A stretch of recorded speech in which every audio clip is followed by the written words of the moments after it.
Баршаңызға қайырлы күн достар. Әлемдегі ең керемет, ең сүйіп жейтін бөлкелер түрі синнабон түрін ұсынамын. Бұл расында да әрбір адамды өзіне ғашық қылдыратын корица қосылған синнабон түрі. Жоғарыда көрсетілгендей Instagram мен YouTube каналыма тіркеліп кетіңіздер. Ал қамырына көшейік. Алдымен жылы сүт қажет, 250 мл сүт.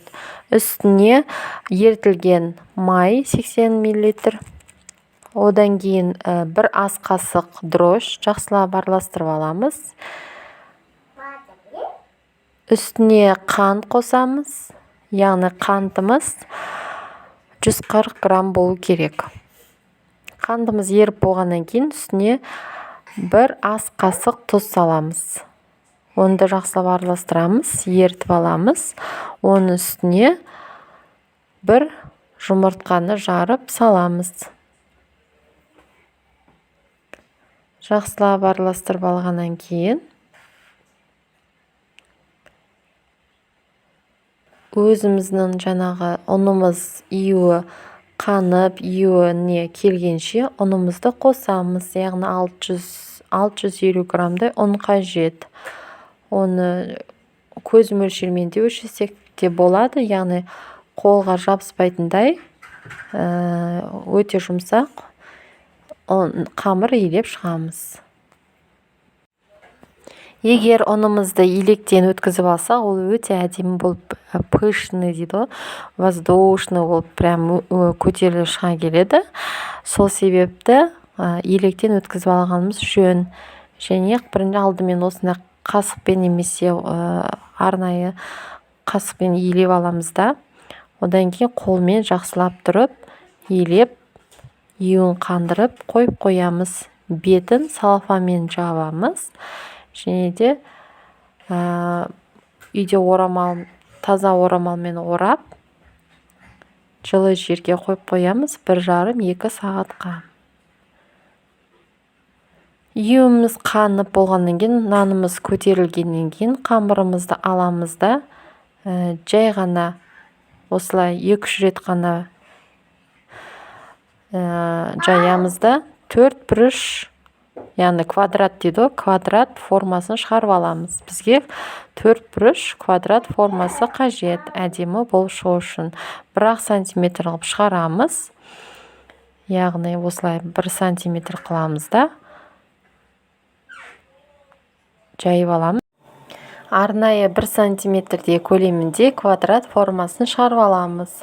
Және де біз салмасын дайындаймыз. Яғни ерітілген май және қанттың үстіне корица құямыз да, араластырып аламыз. Жақсылап осылай дайындап аламыз. Яғни корица мен синнабон өте дәмді болып шыға келеді. Ароматный болып, иісі бүкіл бөлмеге ароматы шығып, бүкіл елді өзіне тартып алады. Яғни майымызды осылай квадрат формадағы қамырымызға жақсылап жайып шығамыз. Жағып шыққаннан кейін үстіне арнайы дайындап қойған, алдын ала дайындап қойған корица мен қантымызды осылай төсеп жағып шығамыз. Барлық жеріне еш жерін қалдырмай тегістеп, әдемілеп жағып шығамыз. Қант пен корица өте синнабон булочкаларына дәм береді және иісі мүңкіп тұрады. Осылай рулет ретінде айналдыра ашамыз. Сонда формасы осылай доп-домалақ және біркелкі болады. Әдемі болып шыға келеді. Біркелкі болып әдемі болып шыға келеді. Арнайы формамыз дайындаймыз. Май жаққан. Және де осы жіп арқылы рулетімізді, қамырымызды осылай бөлеміз. Себебі жіп арқылы бөлсек, ол мыжылмайды, формасын жоғалтпайды, әп-әдемі болып шыға келеді. Мен сіздерге осылай видеодағыдай жіппен бөлгенді ұсынамын. Себебі пышақпен немесе басқа да заттармен бөлсеңіз, ол мыжылып қалады да, формасын құртып алады және де онша көтерілмей қалуы мүмкін. Осылай жіппен бөлгенді сіздерге ұсынамын. Осылай әп-әдемі болып шыға келеді. Менде 8 тал шықты. Енді сіздер жіңішке қылып істесеңіздер 12 тал шығуы мүмкін. Мен енді қалыңдау қылып жасадым. Бір адамның өзі біреуісіне тоятындай. Осындай формада шығарамыз.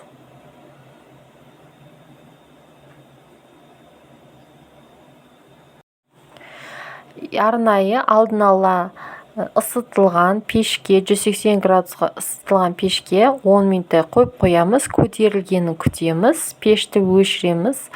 Одан кейін барып синабондарымызды саламыз. 10 минут өткеннен кейін олар мынандай формаға келеді, көтеріледі, бір-біріне жабысып тұрып, байқағаныңыздай жабысып көтерілді. Яғни көтерілгеннен кейін барып пешке 25 минутқа 180 градусқа қайтадан саламыз.